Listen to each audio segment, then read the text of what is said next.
عمران خان سره دوکې نه پس بیرسټر ګوهر هم یو مزاحمتي بیان جاری کړی دی. بیرسټر ګوهر همیشه ډیر سموتلی بیانات جاری کوي. هغه چرته داسې غوسه کې داسې بیانات نه دي جاری کړي.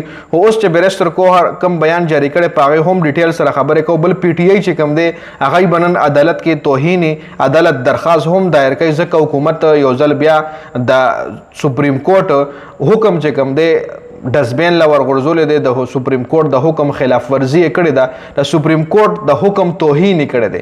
نو پی ټی آی بننه په عدالت کې دغه درخواست هم جمع کوي. او بل درخواست کې بعد پی ټی آی چې کومې خبرې وي هغه به څه وي په هغې هم په دې ویډیو کې ډیټیل سره خبرې کوو. د پی ټی آی کارکنانو سره ریاکشن دی په هغې هم په دې ویډیو کې ډیټیل سره خبرې کوو. نو ویډیو خپله هم مکمل وګورئ او مخکې ملګرو سره ضرور شریک کړئ. ټول نه پهله په بیرسټر ګوهر باندې خبره کوو چې بیرسټر ګوهر پرون کم مزاحمتي بیان جاری کړی دی. بیرسټر ګوهر کم غوسه کې بیان جاری کړی. نو په هغې خبره کوو. بیرسټر ګوهر ویلي دي چې موږ ته خلکو د عمران خان په وجه باندې اوټ راکړی دی. یعنې موږ دا وخت زه بیرسټر ګوهر یم او د پی ټی آی یو غټ لیډر یم، نو دا موږ ته عوامو اوټ راکړی دی او د عمران خان په وجه باندې راکړی دی.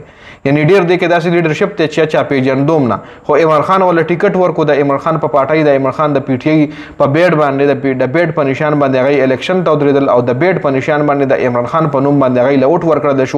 نو دغه خبره سهیل افریدی هم کوي چې موږ له عوامو د عمران خان په نوم اوټ راکړی دی. او اوس که چېرې موږ د عمران خان سره ودرېږو نه یا عمران خان سره کم سلوک کیږي او موږ په هغې کې د عمران خان ملګري نه جوړېږو، نو بیا زموږ د دې سیټونو څه مطلب؟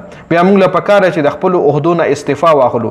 بیا زموږ د دې سیټونو مطلب څه شو چې موږ په دې سیټونو باندې ناست یو، هغه کس سره موږ وفا نه کوو، هغه کس په سر باندې موږ غیرت نه کوو چې د چا په سر باندې موږ په دې سیټونو ناست یو او د چا په سر موږ الیکشن ګټلی دی.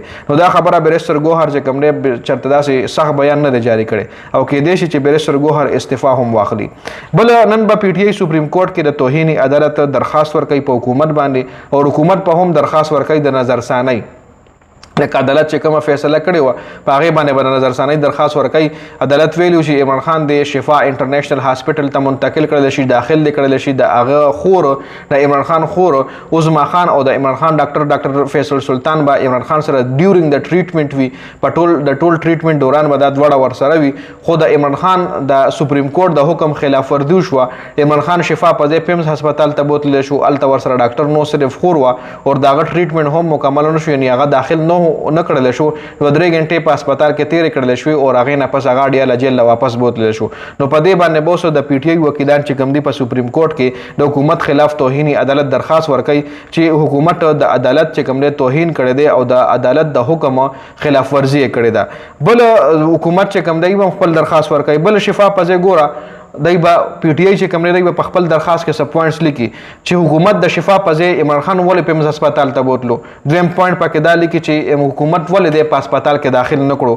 دریم پوینټ پکې دا لیکي چې عمران خان ته مکمل طبي سهولیات په شفا هسپټل په ځای پیمز له بوتلی شو، خو هلته عمران خان ته مکمل طبي سهولیات ورنه کړلی شو. لکه دا پوینټ په هم د پی ټی آی وکیلان په دغه درخواست کې لیکي. او حکومت په وایي چې موږ ځکه بوتلو د شفا په ځای موږ پیمز له ځکه بوتلو چې شفا په هسپتال سره ډېر زیات رش شو، سکیورټي خدشاتو پی ټی آی وده راټول شوي، مطلب یې به هم څه جواز جوړ کړی وي، څه ناسبانه به یې کتلي وي.